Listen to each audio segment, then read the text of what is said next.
Have you ever paused to wonder why, even after sharing the same declaration of faith and turning toward the same Kaaba in prayer, the world's Muslims are often spoken of as Shia or Sunni? This story begins less than 25 years after the Prophet Muhammad passed away, when political dispute ripened into distinct schools of thought. To many listeners, that sounds like a footnote, yet it shaped 14 centuries of devotion, law, and culture. By the end of this journey, you will see how disagreements about leadership, scripture, and religious practice blossomed into two recognizable traditions, each devoted to God, yet walking parallel paths. Stay with me through every turn. Each step fills in a missing piece of the larger puzzle. The first crossroad is authority.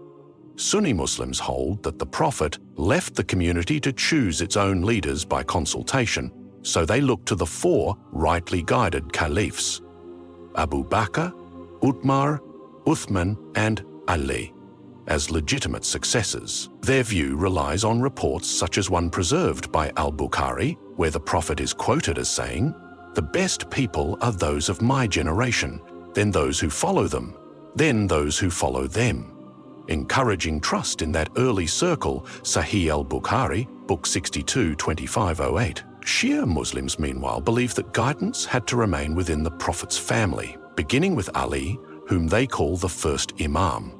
They cite the episode at Gadi Ahmed, recorded in Musnad Ahmad, noted at 22-900, and echoed in numerous Sunni and Shia sources, where the Prophet is reported to have said, "For whomever I am the Mullah." Many Shia writers add that the word Mawla here implies not merely friendship but custodial authority. They also point to verses honoring the Prophet's household like, "Indeed, God only desires to remove impurity from you, O people of the house, and to purify you thoroughly." Quran 33-33. The different readings of that verse, some scholars note it switches pronouns from feminine to masculine, signal early debates about whom it addresses. Because of this divergence, the two traditions build different leadership models. Sunnis regard the caliph as a political guardian whose personal virtue is desirable but whose primary task is to keep order and enforce the law. The earliest jurists, such as al-Mawadi in his al-Ahkam al-Sultaniyah, portrayed the caliphate as a social contract that can, in theory, pass to any qualified Qurayshi male accepted by the community. Shias see the Imam as divinely designated and spiritually infallible, citing the Quranic story of Abraham, "I will make you a leader for the people." Abraham asked, "And of my descendants?" God said, "My covenant does not include the wrongdoers." Quran 2:12-4. From this, they infer that legitimate guidance cannot come from anyone prone to error or injustice. Where Sunnis narrate rulings from thousands of companions, Shias transmit most of their juristic teachings through the Imams of the Prophet's house. 12 for 12 are Shias, 7 for Ismailis, or 5 for Zaydis. Among 12ers, each Imam sits at the apex of knowledge for his era, and narrations from Ja'far al-Sadiq alone span theology, medicine, chemistry, and different authorities yield different sources of law. Both communities treasure the Quran as word-for-word revelation and agree that the text we recite today is identical to what the Prophet taught. Where they part company is in hadith literature. Sunni scholars sifted 6 canonical compilations: Bukhari, Muslim, Abu Dawud, Al-Tirmidhi, Al-Nasa'i, and Ibn Majah. Using a science of chains, isnads that weighs narrator memory, integrity, and overlap. A common Sunni principle called jar wa ta'dil marks transmitters as reliable or weak. Shia scholars grant priority to collections whose transmitters trace back through the Imams, notably Al-Kafi by Al-Kulaini, Man la Yaduru'u Faqih by Al-Saduq, and Tadib al-Akam by al-Tusi. They also employ Izad criticism, but rank narration from an infallible Imam immediately below Quran in authority. As a result, a saying judged sahih for one side may be da'if or absent for the other, shaping theology and daily practice. Ritual prayer, Salah, illustrates how methodology shapes practice. Both offer 5 daily prayers but count their times differently. Sunnis list 5 distinct prayer windows: Fajr, Zuhr, Asr, Maghrib, Isha, and often prefer to separate them. Shias allow noon and afternoon to be combined within the broader midday span and sunset and night prayers within the evening span, citing reports from Ja'far al-Sadiq that the Prophet sometimes prayed this way even without travel or danger.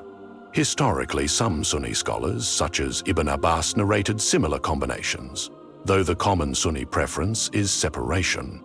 In posture, Sunnis usually fold their hands, right over left.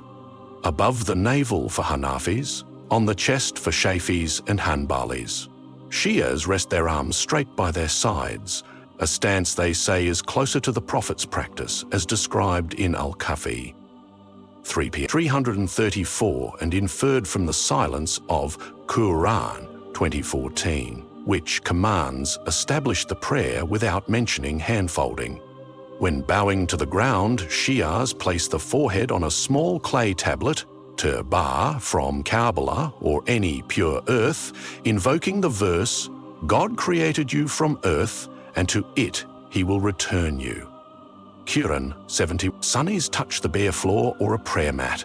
Both agree the forehead must meet something pure. The difference revolves around whether woven fabric counts as earth. Jurisprudence branches out further.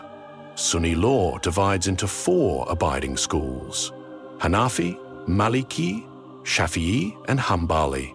Each employs analogical reasoning, qiyas, juristic preference, istihsan, and public welfare, maslah. 12. A Shia law condenses into one major school, the Ja'fari madhab, named after the 6th Imam. While Ja'fari jurists also use analogy, they place heavier weight on the principle of akil, reason, and the rule of istishab. A legal state remains until contrary evidence appears. Temporary marriage, mutah, sharply highlights the contrast. Sunnis deem it cancelled by the Prophet's final sermon, quoting Ali Sunni Muslim 1406, that the ban is permanent. Shias point to Quran 424, which mentions marriage for a stipulated term, and cite reports from imams preserving its legality when financial or social need exists. Modern Shia jurists regulate it with strict witness, dowry, and waiting period rules. Another contrast appears in inheritance. Sunnis give a father 1/6 when children survive. Shias, following imamic exegesis, grant him 1/6 plus part of the remainder, arguing that the verse speaks only to mothers' fixed shares. Commemoration tells another story. For Sunnis, the 10th of Muharram, known as Ashura, recalls Moses' deliverance from Pharaoh. A hadith in Bukhari 2004 reports the Prophet fasting in gratitude and encouraging Muslims to add the 9th or the 11th day for distinction. Shias mourn on that same day to honor Hussein ibn Ali, the Prophet's grandson, who was killed at Karbala in 680 CE.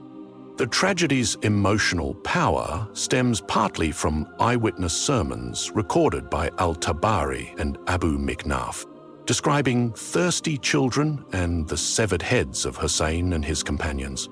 Shias echo verses such as, "And do not think of those killed in God's path as dead, rather they are alive with their Lord." Quran 3:69, framing Hussein's stand as the archetype of sacrifice against tyranny. Sunni gatherings on Ashura may be quiet fasts or charity drives. Shias may hold passion recitations, majalis, chest-beating latmiya, and symbolic processions.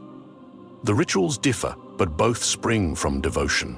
The eschatological horizon likewise diverges. Most Sunnis await the descent of Jesus and expect a righteous leader, the Mahdi, from the Prophet's broader community, citing a hadith. Even if only one day remained of the world, God would prolong it until he sends a man from my family whose name matches mine.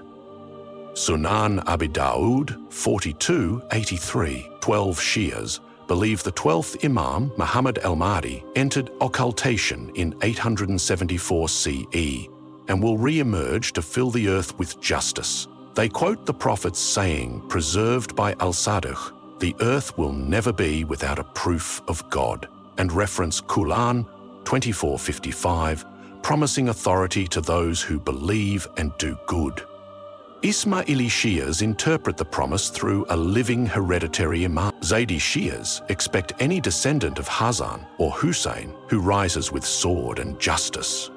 Sunnis, while also tracing the Mahdi to the Prophet's family, do not link him to an unbroken occult lineage. Political memory shades terminology. Shias often describe early events with the lens of historical grievance, the dispute over Fadak, Ali's exclusion from early councils, and the demolition of holy sites like Jannat al-Baqi in 1926. Sunnis frame the same centuries as an age of expansion, scholarship, and consolidation. For Sunnis, the companions as a whole deserve goodwill, based on verses such as, "Those who gave the pledge under the tree, God was pleased with them." Quran 48:18. Shias esteem select companions, chiefly those loyal to Ali, and feel others fell short, deriving caution from the verse, "If two parties of believers fight, make peace between them." Quran 49:9. These different lenses color Friday sermons, children's textbooks, and even popular proverbs. Legal rulings on purity, inheritance, and worship echo these separate canons. In ablution, Sunnis wash the feet up to the ankles, citing the accusative reading of Quran 5:6, wa aryulakum, which pairs with washing. Shias wipe them with wet hands, appealing to the genitive reading wa aryulakum, implying wiping. Sunni jurists accept fish without scales as lawful by default. Many Shia jurists restrict lawful seafood to fish with visible scales, excluding shrimp and lobster unless regional custom deems them fish-like. On almsgiving, both pay the obligatory zakat rate of 2.5% on certain assets, but Shias also pay khums, 1/5 of qualifying surplus income, based on Quran 8:41, and hadiths assigning half the khums to the imam's charitable works. Sunni scholars usually interpret that verse as specific to war booty. Spiritual hierarchy differs too. Sunni Sufism reveres saints like Abd al-Qadir al-Jilani, Rumi, and Imam al-Nawawi, seeing sainthood as attainable through any believer's piety and devotion. Twiver Shia spirituality orbits the imams, seen as the spotless guides whose light precedes creation, echoing the prophetic prayer, "O God, place your blessings upon Muhammad and the family of Muhammad, as you blessed Abraham and the family of Abraham." Sahih al-Bukhari, Book 59, 3370. Shia liturgy includes zira recitations to each imam, especially the Zira Ashura, recited daily by some devotees. Sunni Sufi orders chant Hizbiv and Wazifa litanies, centered on God's names and the Prophet's blessings. Both traditions cultivate mystic poetry. Witness Sunni admired Matnawi of Rumi and Shia cherished elegies of Al-Kamait. Educational seminaries mirror this split.